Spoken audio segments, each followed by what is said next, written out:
Le thème de la vidéo, les pourcentages. Comment utilise-t-on les pourcentages dans la formation d'un prix?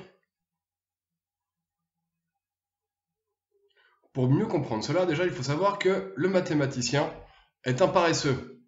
C'est-à-dire que 9,5%, c'est tout simplement 9,5 divisé par 100. C'est-à-dire qu'un pourcentage, c'est une fraction. Un exemple, 9,5%, c'est bien 9,5 divisé par 100. À l'aide de la calculatrice, nous obtenons 0,095.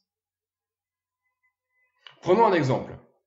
Un grille-pain en solde à 30% avec un prix de départ à 25 €. On est bien sur une baisse du prix, c'est un solde. Donc, si je prends une méthode mathématique avec un grille-pain à 25 et une remise de 30%. 30%, comme on l'a vu précédemment, c'est 30 divisé par 100. Cela nous fait 0,30. Donc le montant de la remise va être de 25 fois 0,30 qui nous fait 7,50. Et le prix final sera donc de 25 moins la remise, c'est-à-dire 7,50 qui nous fera 17,50.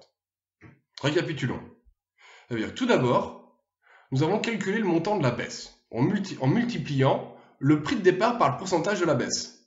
C'est-à-dire, la baisse, c'est le prix de départ fois le taux de la baisse. Une fois qu'on a calculé cette baisse, on peut calculer le prix final en soustrayant directement la baisse au prix de départ. C'est-à-dire que le prix final, c'est le prix de départ moins la baisse. Donc ça, c'est la méthode mathématique.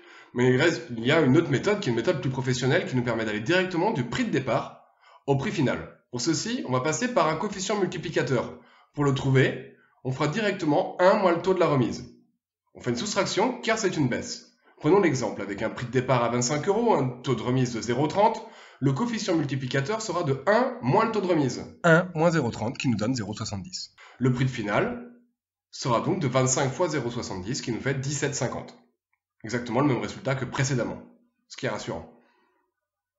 On a donc deux méthodes, une méthode dite mathématique et une méthode plus professionnelle qui nous fait directement passer du prix de départ au prix final. Tentons maintenant d'expliquer dans le cas d'une hausse. C'est-à-dire si on a une augmentation de 2% de notre facture de gaz avec une facture initialement à 35 €. On est bien dans le cas d'une augmentation du prix. De 2% pour cet exemple. Donc on va reprendre la méthode mathématique.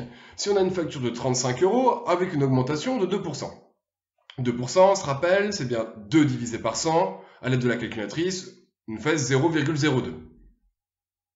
On va d'abord chercher le montant de la hausse. On va directement faire le montant de la facture, 35 fois le pourcentage de la hausse, 0,02 qui nous fait 0,70. Le prix final sera donc de 35 plus cette hausse qui nous fait 35 plus 0,70, 35,70. Il ne nous reste plus qu'à calculer le montant de la hausse en multipliant le prix de départ par le pourcentage de la hausse. Ce qu'on a fait initialement, cela nous donne que la hausse est le prix de départ fois le taux de la hausse.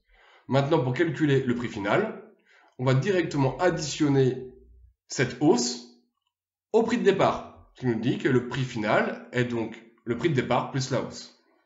On est bien d'accord, ça c'était la méthode mathématique. Il existe aussi une méthode professionnelle qui nous fait directement passer du prix de départ au prix final, toujours avec un coefficient multiplicateur.